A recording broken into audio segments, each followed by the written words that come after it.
प्रभाग 9 मध्ये अलका मधाळे व दीपक गायकवाड यांचा झंझावाती प्रचार, कार्यकर्त्यांच्या गर्दीनं उत्साहात भर। कुरुंदवाड नगरपालिका निवडणुकीच्या पार्श्वभूमीवर राजर्षी शाहू विकास आघाडीचे प्रभाग क्रमांक 9 चे उमेदवार अलका मधाळे आणि दीपक गायकवाड यांच्या प्रचाराला जोरदार वेग आलाय। प्रभागात त्यांचा प्रभाव आणखी वाढल्याचं चित्र दिसतंय। घर घर भेटी, चौकसभा आणि पदयात्रांच्या माध्यमातून मतदारांपर्यंत पोहोचत असलेली त्यांची झंझावाती प्रचार मोहीम विशेष चर्चेत आहे। या प्रचार फेरीत मोठ्या संख्येने कार्यकर्ते सहभागी झाले होते।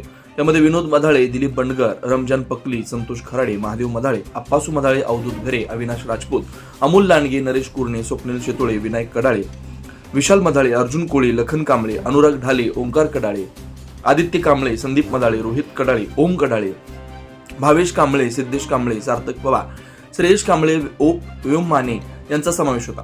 महिलांचा सहभागी लक्षणीय होता। सारिका माने, गौतमी कांबळे, अरुणा कुरणे, नंदा मधाळे, सुनंदा मधाळे, शोभा कुरणे, भरता कांबळे, गीता मधाळे, शोभा कांबळे, प्राजक्ता कांबळे मधाळे, धनश्री गायकवाड, सुचित्रा गायकवाड, निर्मला गायकवाड, सविता गायकवाड या महिला कार्यकर्त्या सक्रियपणे उपस्थित होत्या। मोठ्या संख्येने झालेल्या या उत्साहपूर्ण उपस्थितीमुळे प्रभाग 9 मध्ये अलका मधाळे आणि दीपक गायकवाड यांच्या बाजूने वातावरण निर्माण झालं असल्याचं जाणवतं।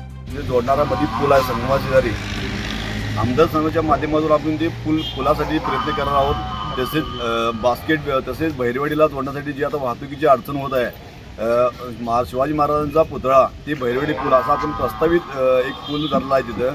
आणि जे जुनं दत्त मंदिर आहे 700 वर्षापूर्वीचं, आणि पंत बाळकुंद्री महाराजांचं जे भैरवाडीला जे मंदिर आहे, समाधी स्थळ आहे तिथं, त्याला घाट करून त्यांना पायऱ्या करून सुशोभित करण्याचा प्रयत्न करणार। तसेच शिवाजी महाराजांचा पुतळा, डॉक्टर बाबासाहेब आंबेडकरांचा पुतळा, तसेच आमदार समाजाच्या माध्यमातून कोट्यवधीची कामे केली आहेत। त्यामुळे राष्ट्रीय शाहू आघाडीला कुरुंदवाडमध्ये भरघोस प्रतिसाद मिळून प्रचंड मताने 21च्या 21 सीटा निवडून येण्याची शक्यता आहे।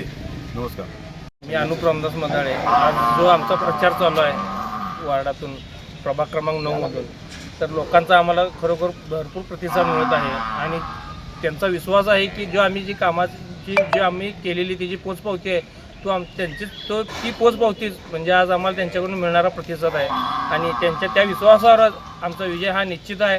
हे एवढंच बोलतो आणि मी थांबतो।